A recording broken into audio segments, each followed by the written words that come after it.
A Room with a View, by E.M. Forster. Chapter 6. The Reverend Arthur Beebe, the Reverend Cuthbert Eager, Mr. Emerson, Mr. George Emerson, Miss Eleanor Lavish, Miss Charlotte Bartlett, and Miss Lucy Honeychurch drive out in carriages to see a view. Italians drive them. It was Phaeton who drove them to Fiesole that memorable day, a youth all irresponsibility and fire, recklessly urging his master's horses up the stony hill. Mr. Beebe recognized him at once. Neither the ages of faith nor the age of doubt had touched him. He was Phaeton in Tuscany driving a cab. And it was Persephone whom he asked leave to pick up on the way, saying that she was his sister. Persephone, tall and slender and pale, returning with the spring to her mother's cottage, and still shading her eyes from the unaccustomed light. To her Mr. Eager objected, saying that here was the thin edge of the wedge, and one must guard against imposition. But the ladies interceded, and when it had been made clear that it was a very great favour, the goddess was allowed to mount beside the god. Phaeton at once slipped the left rein over her head, thus enabling himself to drive with his arm round her waist. She did not mind. Mr. Eager, who sat with his back to the horses, saw nothing of the indecorous proceeding, and continued his conversation with Lucy. The other two occupants of the carriage were old Mr. Emerson and Miss Lavish. For a dreadful thing had happened. Mr. Beebe, without consulting Mr. Eager, had doubled the size of the party, and though Miss Bartlett and Miss Lavish had planned all the morning how people were to sit, at the critical moment when the carriages came round they lost their heads, and Miss Lavish got in with Lucy, while Miss Bartlett with George Emerson and Mr. Beebe followed on behind. It was hard on the poor chaplain to have his partie carrée thus transformed. Tea at a Renaissance villa, if he had ever meditated it, was now impossible. Lucy and Miss Bartlett had a certain style about them, and Mr. Beebe, though unreliable, was a man of parts. But a shoddy lady writer and a journalist who had murdered his wife in the sight of God, they should enter no villa at his introduction. Lucy, elegantly dressed in white, sat erect and nervous amid these explosive ingredients, attentive to Mr. Eager, repressive towards Miss Lavish, watchful of old Mr. Emerson, hitherto fortunately asleep, thanks to a heavy lunch and the drowsy atmosphere of spring. She looked on the expedition as the work of fate. But for it she would have avoided George Emerson successfully. In an open manner he had shown that he wished to continue their intimacy. She had refused, not because she disliked him, but because she did not know what had happened, and suspected that he did know, and this frightened her. For the real event, whatever it was, had taken place, not in the loggia, but by the river. To behave wildly at the sight of death is pardonable, but to discuss it afterwards, to pass from discussion into silence, and through silence into sympathy, that is an error, not of a startled emotion, but of the whole fabric. There was really something blameworthy, she thought, in their joint contemplation of the shadowy stream, in the common impulse which had turned them to the house without the passing of a look or word. This sense of wickedness had been slight at first. She had nearly joined the party to the Torre del Gallo. But each time that she avoided George, it became more imperative that she should avoid him again. And now celestial irony, working through her cousin and two clergymen, did not suffer her to leave Florence till she had made this expedition with him through the hills. Meanwhile Mr. Eager held her in civil converse. Their little tiff was over. "So, Miss Honeychurch, you are travelling as a student of art?" "Oh, dear me, no. Oh, no." "Perhaps as a student of human nature?" interposed Miss Lavish. "Like myself?" "Oh, no. I am here as a tourist." "Oh, indeed," said Mr. Eager. "Are you, indeed? If you will not think me rude, we residents sometimes pity you poor tourists, not a little, handed about like a parcel of goods from Venice to Florence, from Florence to Rome, living herded together in pensions or hotels, quite unconscious of anything that is outside Baedeker, Their one anxiety to get done or through, and go on somewhere else. The result is, they mix up towns, rivers, palaces in one inextricable whirl. You know the American girl in Punch who says, 'Say, papa, what did you see at Rome?' And the father replies, 'Why, guess Rome was the place where we saw the yaller dog.' There's travelling for you. Ha ha ha!" "I quite agree," said Miss Lavish, who had several times tried to interrupt his mordant wit. "The narrowness and superficiality of the Anglo-Saxon tourist is nothing less than a menace." "Quite so. Now of the English colony at Florence, Miss Honeychurch, and it is of considerable size, though of course not all equally. A few are here for trade, for example, but the greater part are students. Lady Helen Laverstock is at present busy over Fra Angelico. I mention her name because we are passing her villa on the left. No, you can only see it if you stand. No, do not stand. You will fall. She is very proud of that thick hedge. Inside, perfect seclusion. One might have gone back 600 years. Some critics believe that her garden was the scene of the Decameron, which lends it an additional interest, does it not?"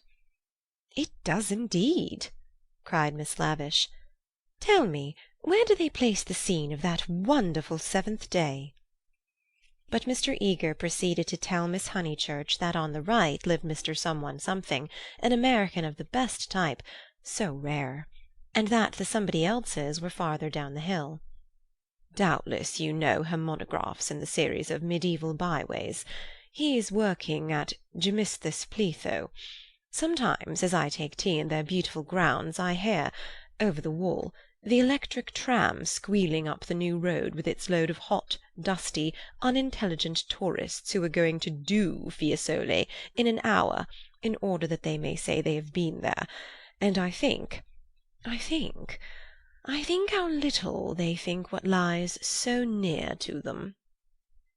During this speech the two figures on the box were sporting with each other disgracefully. Lucy had a spasm of envy. Granted that they wished to misbehave, it was pleasant for them to be able to do so. They were probably the only people enjoying the expedition. The carriage swept with agonizing jolts up through the piazza of Fiesole and into the Settignano road. "Piano, piano," said Mr. Eager, elegantly waving his hand over his head. "Va bene, signore, va bene, va bene," crooned the driver, and whipped his horses up again.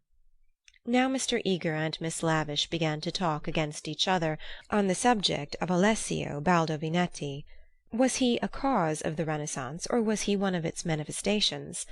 The other carriage was left behind. As the pace increased to a gallop, the large slumbering form of Mr. Emerson was thrown against the chaplain with the regularity of a machine. "Piano, piano," said he, with a martyred look at Lucy. An extra lurch made him turn angrily in his seat. Phaeton, who for some time had been endeavouring to kiss Persephone, had just succeeded. A little scene ensued, which, as Miss Bartlett said afterwards, was most unpleasant. The horses were stopped, the lovers were ordered to disentangle themselves, the boy was to lose his pourboire, the girl was immediately to get down. "She is my sister," said he, turning round on them with piteous eyes. Mr. Eager took the trouble to tell him that he was a liar. Phaeton hung down his head, not at the matter of the accusation, but at its manner. At this point Mr. Emerson, whom the shock of stopping had awoken, declared that the lovers must on no account be separated, and patted them on the back to signify his approval. And Miss Lavish, though unwilling to ally with him, felt bound to support the cause of Bohemianism. "Most certainly I would let them be," she cried. "But I dare say I shall receive scant support. I have always flown in the face of the conventions all my life. This is what I call an adventure." "We must not submit," said Mr. Eager. "I knew he was trying it on. He's treating us as if we were a party of Cook's tourists." "Surely no," said Miss Lavish, her ardour visibly decreasing. The other carriage had drawn up behind, and sensible Mr. Beebe called out that after this warning the couple would be sure to behave themselves properly. Leave them alone," Mr. Emerson begged the chaplain, of whom he stood in no awe. "Do we find happiness so often that we should turn it off the box when it happens to sit there? To be driven by lovers!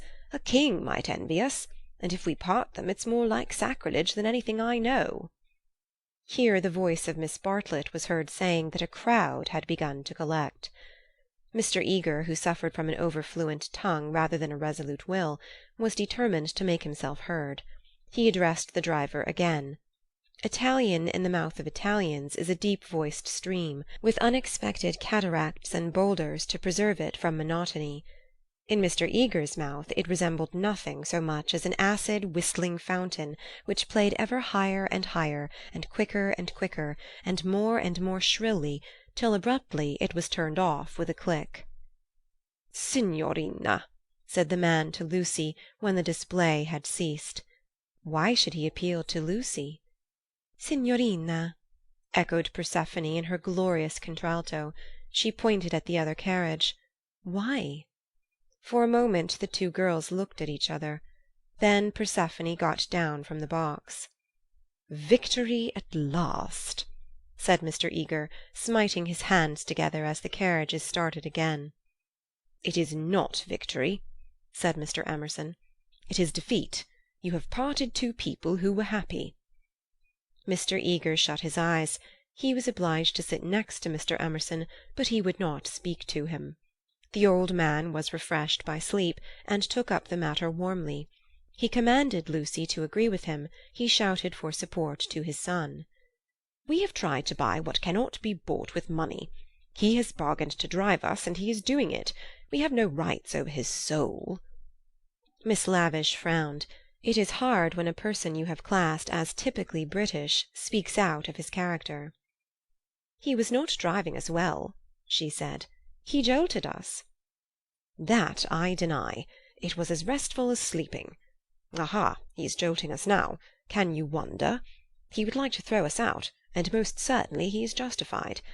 And if I were superstitious I'd be frightened of the girl too. It doesn't do to injure young people. Have you ever heard of Lorenzo de Medici?" Miss Lavish bristled. "Most certainly I have. Do you refer to Lorenzo il Magnifico, or to Lorenzo, Duke of Urbino, or to Lorenzo surnamed Lorenzino on account of his diminutive stature?" "The Lord knows. Probably he does know, for I refer to Lorenzo the poet. He wrote a line, so I heard yesterday, which runs like this: 'Don't go fighting against the spring.'"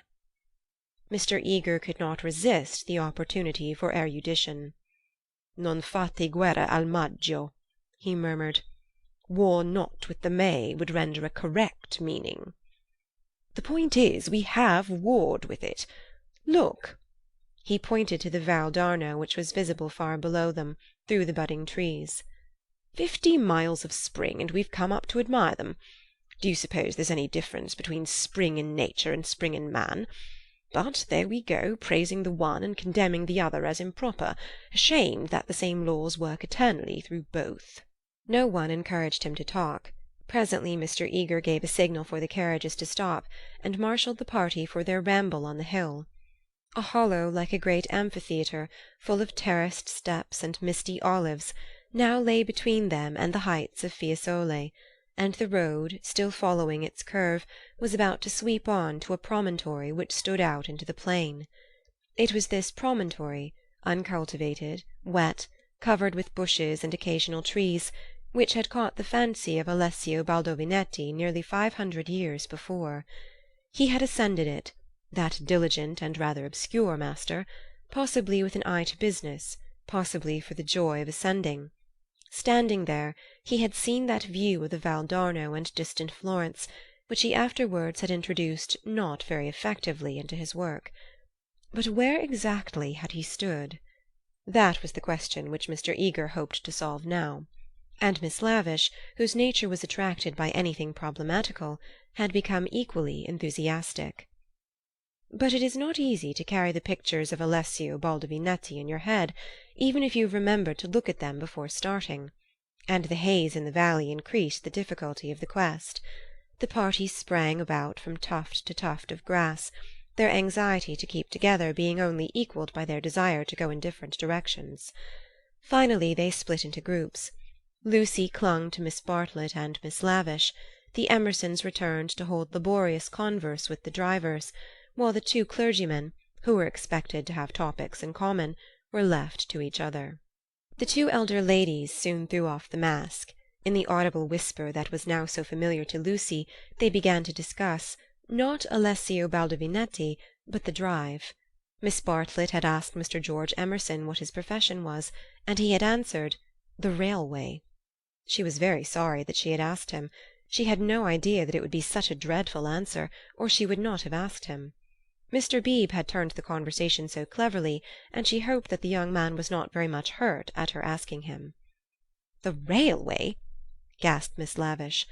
"Oh, but I shall die. Of course it was the railway." She could not control her mirth. "He is the image of a porter on the South Eastern."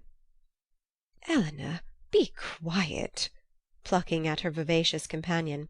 "Hush! They'll hear. The Emersons." "I can't stop. Let me go my wicked way. A porter—" "Eleanor!" "I'm sure it's all right," put in Lucy. "The Emersons won't hear, and they wouldn't mind if they did." Miss Lavish did not seem pleased at this.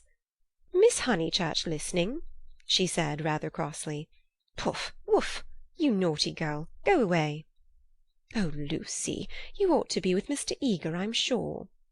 "I can't find them now, and I don't want to either." "Mr. Eager will be offended. It is your party." "Please, I'd rather stop here with you." "No, I agree," said Miss Lavish. "It's like a school feast. The boys have got separated from the girls. Miss Lucy, you are to go. We wish to converse on high topics unsuited for your ear." The girl was stubborn. As her time at Florence drew to its close, she was only at ease amongst those to whom she felt indifferent. Such a one was Miss Lavish, and such for the moment was Charlotte. She wished she had not called attention to herself. They were both annoyed at her remark and seemed determined to get rid of her. "How tired one gets," said Miss Bartlett. "Oh, I do wish Freddy and your mother could be here." Unselfishness with Miss Bartlett had entirely usurped the functions of enthusiasm. Lucy did not look at the view either. She would not enjoy anything till she was safe in Rome. "Then sit you down," said Miss Lavish. "Observe my foresight." With many a smile she produced two of those mackintosh squares that protect the frame of the tourist from damp grass or cold marble steps. She sat on one. Who was to sit on the other? "Oh, Lucy, without a moment's doubt, Lucy. The ground will do for me. Really, I have not had rheumatism for years. If I do feel it coming on, I shall stand. Imagine your mother's feelings if I let you sit on the wet in your white linen." She sat down heavily where the ground looked particularly moist. "Here we are, all settled delightfully.